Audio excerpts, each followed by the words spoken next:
É com grande alegria e expectativa que lhe apresento o volume 3 de mensagens escolhidas de Ellen Goldwhite. Caso goste deste conteúdo, não esqueça de deixar seu like. Ao compartilhar este precioso volume com outros, você estende o convite para que mais almas possam ser tocadas e transformadas pela mensagem de esperança e amor que ele contém. Que esta mensagem fortaleça sua fé, renove suas esperanças e inspire-o a viver uma vida conforme a vontade de Deus. Boa audição. Mensagens Escolhidas, volume 3, capítulo 39. Perguntas a respeito dos salvos. Os filhos de pais descrentes serão salvos? Conversei com o pastor J.G. Merson a respeito de se os filhos de pais descrentes serão salvos. Relatei que uma irmã me fizera esta pergunta com grande ansiedade, declarando que alguns lhe haviam dito que os filhinhos de pais descrentes não seriam salvos. Devemos considerar isto como uma das questões sobre as quais não estamos em liberdade de expressar uma posição ou uma opinião, pela simples razão de que Deus não nos falou definidamente sobre este assunto em sua palavra. Se ele achasse ser essencial que o soubéssemos, não o teria informado claramente. As coisas que ele revelou são para nós e para nossos filhos. Há coisas que não compreendemos agora. Desconhecemos muitas coisas que são reveladas claramente. Quando se houverem esgotado esses assuntos que têm íntima relação com nosso bem-estar eterno, haverá tempo suficiente para considerar alguns desses pontos com que alguns estão desnecessariamente perturbando a mente. Filhos de pais que são crentes. Sei que alguns têm perguntado se os filhinhos mesmo de pais que creem hão de ser salvos, pois não tiveram nenhuma prova de caráter e todos precisam ser provados e seu caráter tem de ser determinado pela prova. É feita a pergunta: como podem as criancinhas ter este teste e prova? Respondo que a fé dos pais que creem protege os filhos, como sucedeu quando Deus enviou seu juízo sobre os primogênitos dos egípcios. A palavra de Deus veio aos israelitas na servidão para que reunissem seus filhos em suas casas e assinalassem as ombreiras das portas de suas casas com o sangue de um cordeiro imolado. Isto prefigurava a morte do Filho de Deus e a eficácia de seu sangue, o qual foi derramado pela salvação do pecador. Era um sinal de que a família aceitava Cristo como o Redentor prometido. Ela era protegida contra o poder do destruidor. Os pais evidenciavam sua fé obedecendo implicitamente às instruções que lhes foram dadas, e a fé dos pais protegia a eles mesmos e a seus filhos. Eles manifestavam sua fé em Jesus, o grande sacrifício, cujo sangue era prefigurado no cordeiro imolado. O anjo destruidor passava por toda a casa que continha esse sinal. Isto é um símbolo para mostrar que a fé dos pais se estende a seus filhos e os protege do anjo destruidor. Deus enviou uma palavra de conforto para as desoladas mães de Belém, a saber que as Raquéis que choravam veriam seus filhos retornar da terra do inimigo.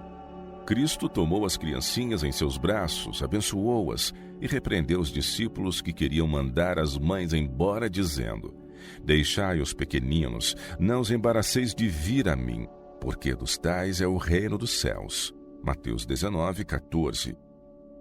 Cristo abençoava as crianças conduzidas a ele por mães fiéis. Ele fará isto agora se as mães cumprirem seu dever para com seus filhos, ensinando-os e educando-os em obediência e submissão. Então eles suportarão a prova e serão obedientes à vontade de Deus, pois os pais estão em lugar de Deus para seus filhos. Filhos insubordinados de pais adventistas. Alguns pais permitem que Satanás lhes dirija os filhos, e seus filhos não são reprimidos, mas permite-se que tenham mau temperamento e sejam irascíveis, egoístas e desobedientes. Se eles morressem, esses filhos não seriam levados para o céu. O procedimento dos pais está determinando o bem-estar futuro de seus filhos. Se permitem que sejam desobedientes e irascíveis, estão deixando que Satanás tome conta deles e opere por seu intermédio como apraz a sua majestade satânica. E essas crianças que nunca foram educadas para obediência e para belos traços de caráter não serão levadas para o céu, pois o mesmo temperamento e disposição seria revelado nelas. Eu disse ao irmão Merson: não podemos dizer se todos os filhos de pais descrentes serão salvos, porque Deus não tornou conhecido o seu propósito a respeito desse assunto, e convém que o deixemos onde Deus o deixou, e que nos demoremos em assuntos elucidados em sua palavra. Este é um assunto muito delicado. Muitos pais descrentes dirigem seus filhos com maior sabedoria do que muitos dos que pretendem ser filhos de Deus. Eles fazem grande esforço por seus filhos, a fim de torná-los bondosos, corteses, altruístas e para ensiná-los a obedecer.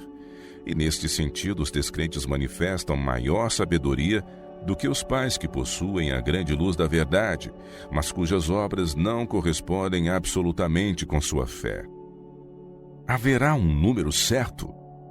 Outra questão sobre a qual conversamos um pouco foi a respeito dos eleitos de Deus, que o Senhor teria um número certo e quando esse número se completasse, cessaria o tempo da graça. Essas são questões sobre as quais vós ou eu não temos o direito de falar. O Senhor Jesus receberá todos os que vierem ter com Ele. Morreu pelos injustos e toda pessoa que quiser vir poderá fazê-lo.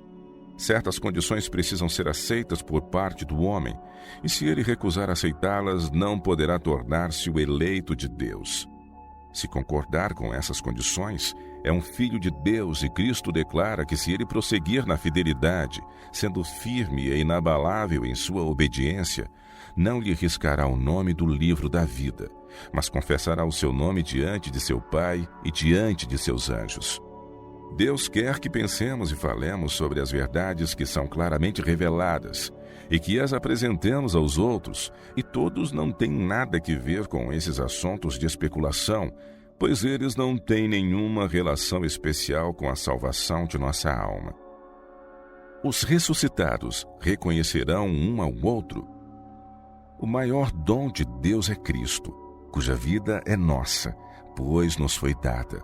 Ele morreu por nós e ressuscitou em nosso favor, a fim de que pudéssemos sair da sepultura para um glorioso companheirismo com os anjos celestiais, encontrar-nos com nossos entes queridos e reconhecer-lhes a fisionomia, pois a semelhança com Cristo não destrói sua imagem, mas a transforma a gloriosa imagem dele. Todos os santos ligados aqui por laços familiares conhecerão ali uns aos outros.